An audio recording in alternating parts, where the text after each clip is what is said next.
మన పిల్లలు ఎలా చదువుకుంటున్నారంటే, మనం చాలా మంది ఉద్యోగాలు చేస్తున్నాము అంటే ఆ రోజు నందమూరి తారక రామారావు గారు పెట్టిన తర్వాత ఈ రోజు ఆ మహానుభావుడు చంద్రబాబు నాయుడు గారు పెట్టిన భిక్ష అని మీ అందరికి కూడా నేను తెలియజేస్తున్నాను. మొట్టమొదటిగా ఐటీడీఏలు పెట్టి ఐటీడీఏల్లో గిరిజనులకే ఉద్యోగాలు ఇవ్వాలని ఆ రోజు జీవో తీసుకొచ్చినటువంటి మహానుభావులు మన నారా చంద్రబాబు నాయుడు గారని మీ అందరికీ మరొక్కసారి తెలియజేస్తున్నాను.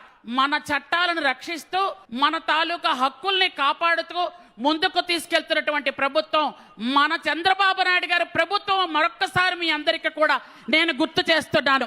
ఒక 15-20 కిలోమీటర్ల దూరం వెళ్తే మనకు ఒరిస్సా వస్తుంది.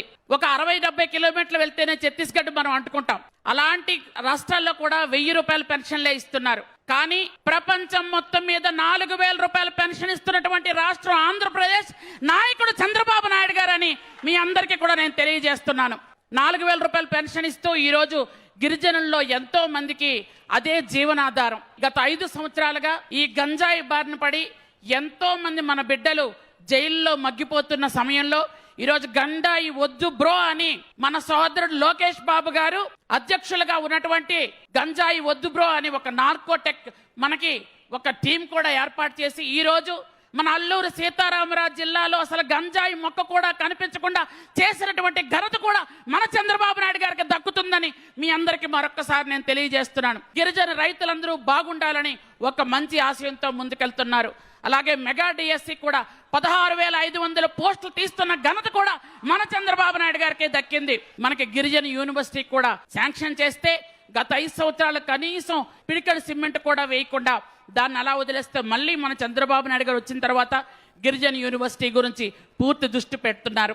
మన గూడెల్లో, మన తాండాల్లో, మన వలసల్లోనే 3-4 పిల్లలు ఉన్నటువంటి గిరిజన కుటుంబాలకి ఈరోజు తల్లికి వందనం ఎంతో ఆసరాగా ఉందని నేను ఈ సందర్భంగా సార్కి కృతజ్ఞతలు తెలియజేసుకుంటూ, గత సంవత్సరంలో నన్ను మంత్రిగా చేసిన తర్వాత తమరిచ్చినటువంటి 7,500 కోట్ల బడ్జెట్ లో సస్యశ్యామలంగా గిరిజన రహదారులు వేశామని గర్వంగా చెప్పుకోగలుగుతున్నాం సార్. డోలీ మోతలు తగ్గించి 1,300 కోట్ల రూపాయలతో చాలా వరకు రహదారి సౌకర్యాలు కూడా కల్పించడం జరిగింది.